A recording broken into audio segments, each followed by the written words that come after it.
Kaleidoscope, a weekly public affairs program brought to you in partnership with the Urban League of Greater Cleveland, Kaleidoscope Magazine, and News Channel 5. Good morning, everyone. Glad to have you with us today. Kent State University's Project C.O.P.E is helping grandmothers get through the difficult jobs of raising their grandchildren. The head of Project C.O.P.E team, Dr. Gregory Smith of Kent State, is here with grandmother Mercedes Franklin. They're going to tell us more about this program. Later on, we will hear from the co-authors of Sit and Get Fit, Kathy and Mark Brown. They'll explain how to stay healthy even if you sit a lot. And later on the broadcast after that, Linda Greenspan will talk about Multiple Sclerosis Awareness Month. Good morning again. I'm Leon Bidd. This is Kaleidoscope. Glad to have you with us.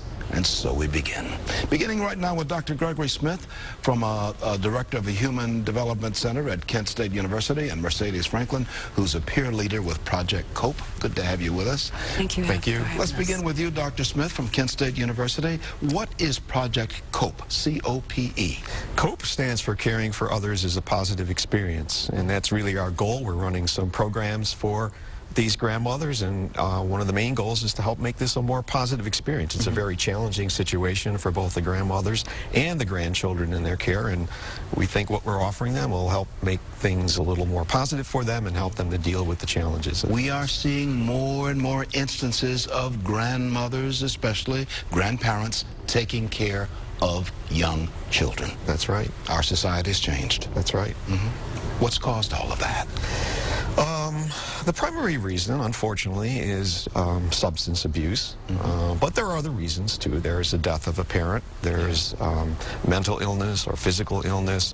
Our program is for grandmothers who are raising grandchildren without the involvement of the biological parents. So those are the primary reasons for that kind of care. There's also another type of grandparent that raises grandchildren called co-resident parents, and that's where, you know, a grandmother may be, or a grandfather may be pitching in care because of economic situations where the parents don't have a job, or, you know, coming back and living in the home. But we're really interested in what's called the skip generation families, where the biological parents are not involved in the care.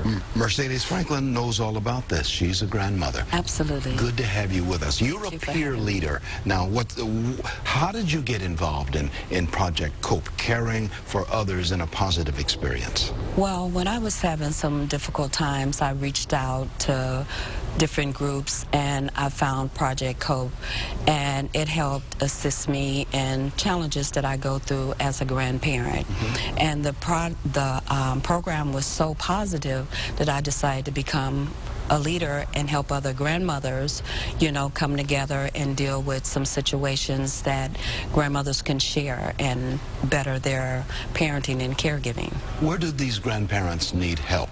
Where do they need help in being a grandparent who's raising kids again? Well, sometime, you know, in daycare, they may need assistance in having someone that would counsel the child, you know, going through difficult times, adjusting being with a grandparent versus being with a parent.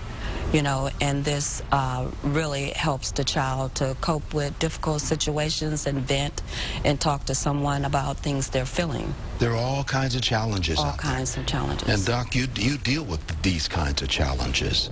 How do we get our arms around this? What do you tell the grandparents who are involved in Project C.O.P.E? Well, I think there's really, Mercedes and I were talking about this earlier, there's really three goals that we have, and one is to encourage grandmothers to take care of themselves. With the analogy we like to use is when you're on the airplane and they tell you, well, if we have a problem, you put the mask on yourself first, because you're not going to be able to help anybody else if you don't do that. Yeah. And that's one thing we encourage the grandmothers to think about, is you need to take care of yourself. So we go over ways that they can help, you know, lower their stress, improve their physical health, eat better, learning coping skills. Yeah. The other thing is, we are providing information that will help them to have a better relationship with their grandchild.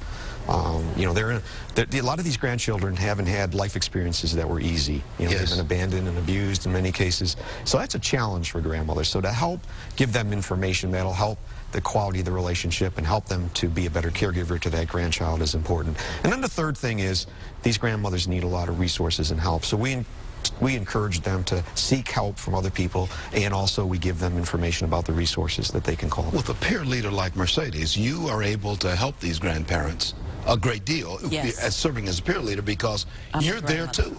Absolutely. How old are your kids that you're keeping? The kids that I'm keeping, they're ranged from 2 to 13. You've got all over again. You're doing it all over again. Absolutely. You've done this. How do you keep yourself focused on what you have to do? They're your loved ones too. Absolutely. Well, one of the things is so important is taking care of yourself. And going through this program, it enlightened me as a grandparent how little I was given to myself, you know, like being able to get a couple days rest, you know, being able to, you know, cope with children with different situations, problems, you know. So you have to stay strong within yourself in order to be able to counsel and raise and deal with children, because children are very difficult these days, and they're looking for love, they're looking for understanding and patience, and it takes a lot of patience to deal with children. And their lives in many ways are in your hands, so you're trying to give them a leg up so they become good adults. Growing into adulthood. Let me put a phone number on the screen. This is a toll-free phone number where you can get more information, 855-260-2433. Or you can go to the email of grandmothers@kent.edu. That's correct, grandmothers@kent.edu. You're looking for more people to be involved in this program? Yes, we are, and we're getting very close to starting up groups in Cleveland and Akron, and so we encourage grandmothers to call as soon as possible so that we can get them involved. Get these grandmothers together and grandfathers together too. I'm certain there are instances where grandfathers play a role in all of this too. Absolutely. Certainly. Get them all together, and they will find a strength in each other. That's correct. To do what they need to do to help this next generation of kids coming along. Well, God bless you for what you both do. Thank you so much for being on the broadcast. Thank you for having us. We wish you well. I know you've got your job cut out for you. Oh, it's a piece of cake. Good for you. I'm glad. You do it lovingly. And that's what it's all about, isn't it, Doc? That's absolutely. It's all about love of the children. Gregory Smith, PhD, Director of Human Development Center at Kent State University, and Mercedes Franklin, a peer leader with Project COPE. COPE standing for Caring for Others in a Positive Experience. That is what it's all about. Thank you. I'll take a break. I'll be right back after this.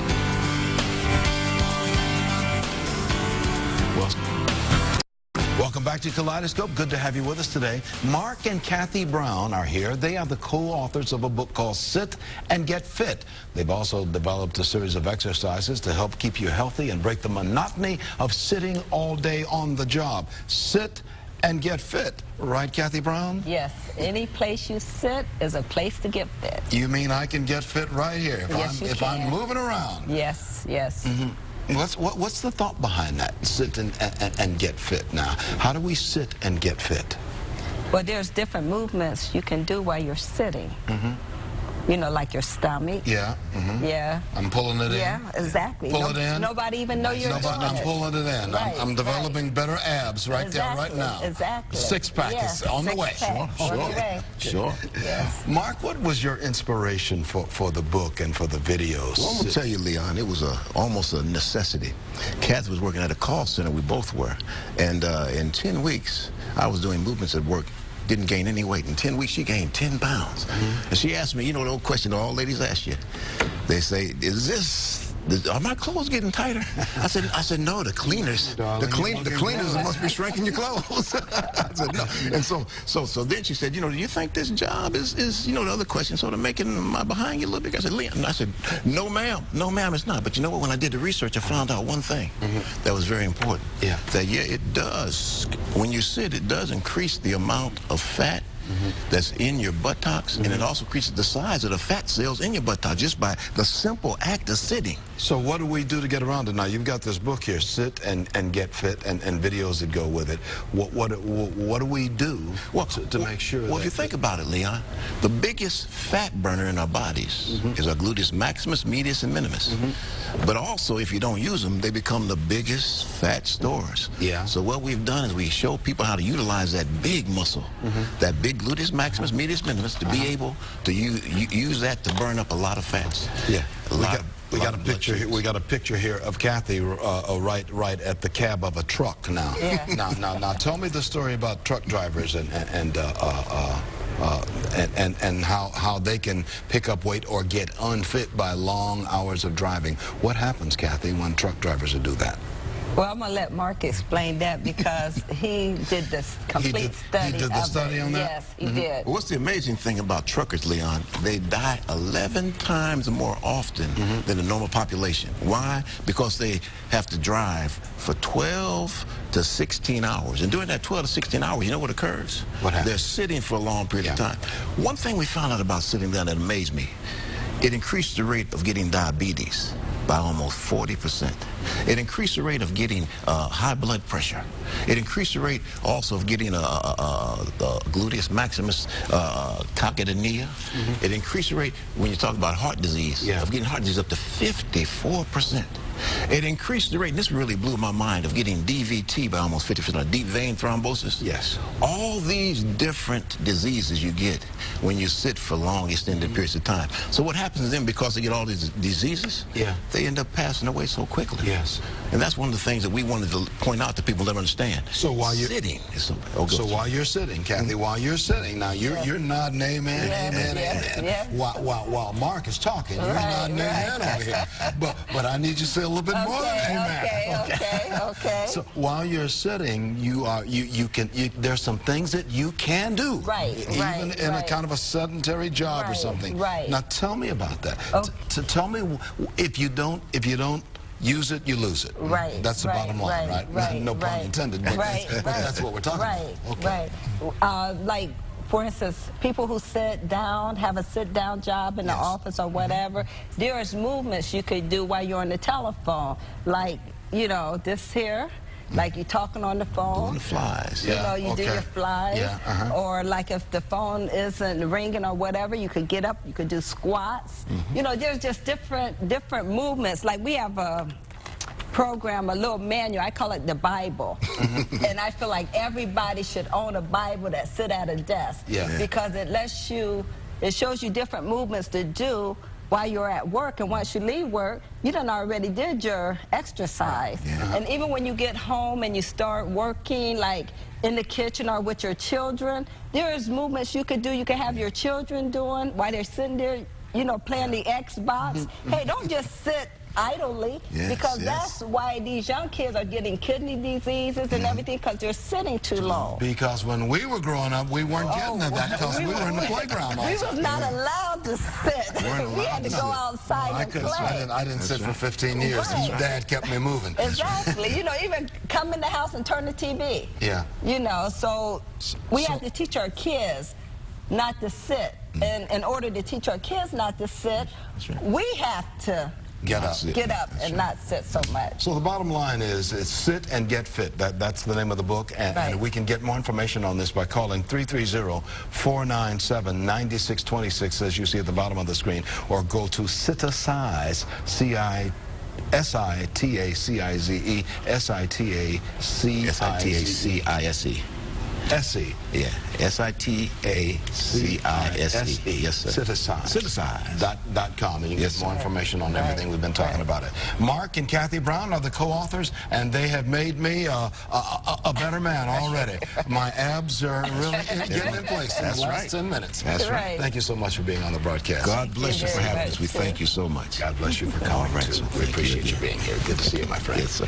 I'm going to take a break right now. In a moment, we'll talk about multiple sclerosis Awareness Month. We will talk to Linda Greenspan in just a moment after this.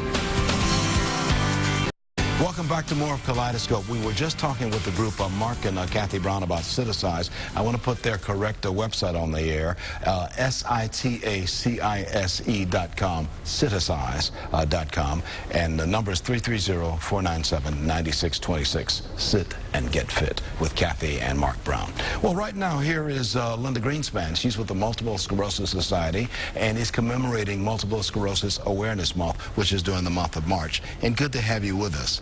Thank you. Now, as I understand, multiple sclerosis is like a wire that's running through the body. Right. And normally there is insulation around that wire, but there are nicks in that insulation. So when the brain tells the leg to move, sometimes the circuit is broken, and the leg, the muscle does not get that connection as it should get it. Right. Well put. Yeah. So now you've got, this is Multiple Sclerosis Month. You've got a lot of things happening. Yes. And what is it you want to share with us about what we should keep in mind, especially during this month? Well, we want to make people more aware of multiple sclerosis by having several events around town and people going out and speaking, people with and without MS are advocates. We have, the month of April is the MS Walk Month, and the first one is April 14th, based at the Cleveland Browns Stadium. We start at the stadium, usually get about 2,000 people.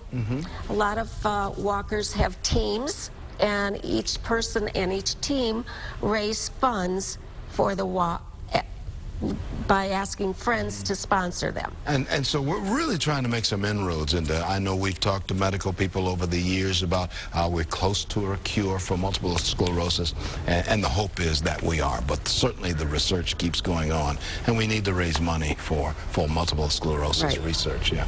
You've also brought with you, Linda Greenspan, a book that you have compiled. Tell me about this, Great Chefs of Cleveland. Now what's the thought behind this cookbook?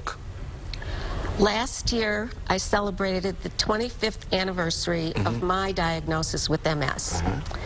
And I wanted to do something to give back to the community who gave me so much. My work background was working in the food service business and sales. Yeah. And I would go to the various restaurants and try to sell them my wares. And I've always just liked to do the chef thing and be in the food industry. Be around food. I'm a food junkie, a Food Network junkie. So I got the idea of asking our local chefs, because we have so many excellent ones, to donate the recipes to the book. I ended up with 26 of our best chefs in Cleveland giving me their recipes to use in the book. I also have included a bio of each chef.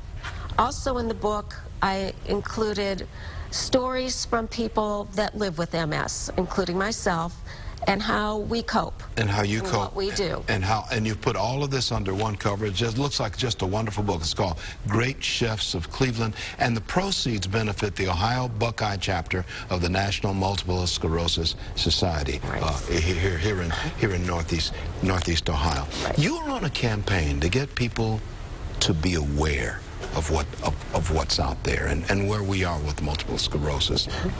Do you talk about who's at risk for this disease, multiple sclerosis? I would say anybody and everybody is at risk. Leon, when I was first diagnosed, I had no idea what it was. I sort of heard of MS, but I really didn't know. The way that I became connected with the Cleveland community is through the MS Society. When I was first in the hospital, when I was first diagnosed, the MS Society has a program called Friendly Visitor, and I had someone phone me while I was in the hospital to give me hope, to tell me that I can still be me. Don't know what's going to happen to my life, because it's that uncertainty. So we want to make people aware of the uncertainty that people with MS live with, to be aware and to support us. So, Linda, even though you have been diagnosed with multiple sclerosis and have lived with it for years, you are still out there. You're still living your life. Absolutely. Getting as much juice out of that orange or that lemon as you can. As you squeeze it, you are getting life out of life. That's true, and I've gotten so much more than I could ever give back. And that's what you want folks to realize. Let me put a phone number on the screen, 800-344-4867, or you can go to msohiobuckeye.org. You can get more information on multiple sclerosis and everything that we've been talking about today. You are an inspiration. You know that, don't you? Thank you. I don't know that, but people do tell me, and I appreciate it. You're not only an inspiration to the people you've met, you're an inspiration to me just being here. Thank you so much. God bless you, and be well. You too. Well. Okay, thank you so much. Linda Greenspan, she's with the Ohio Buckeye chapter of the National MS Society.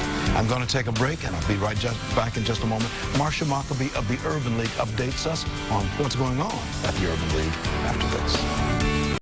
One of our partners on the broadcast is the Urban League of Greater Cleveland. Its CEO and President, Marsha Maccabee, usually joins us at the end of the broadcast. She always brings us something that we can bite into, words of wisdom.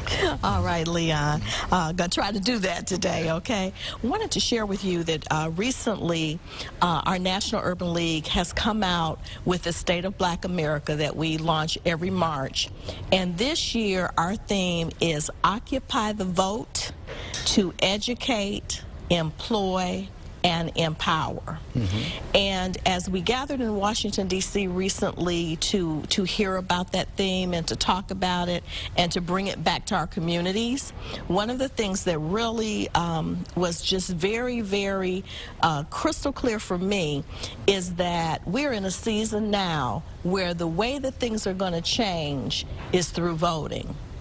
We have to understand that in our communities, the people who represent us at the local level, the state level, and the federal level are either going to be aligned to what our particular agendas are or they're not.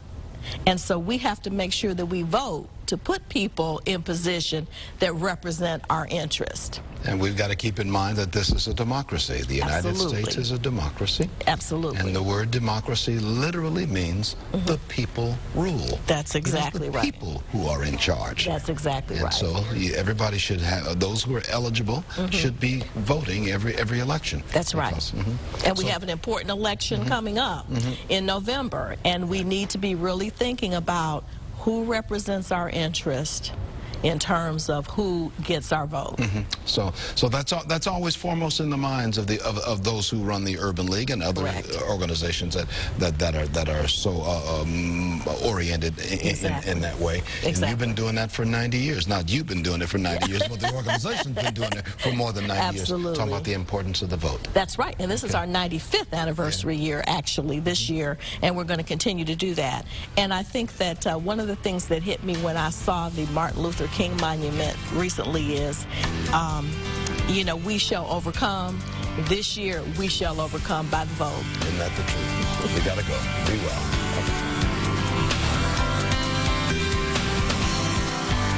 Kaleidoscope, a weekly public affairs program brought to you in partnership with the Urban League of Greater Cleveland, Kaleidoscope Magazine, and News Channel 5.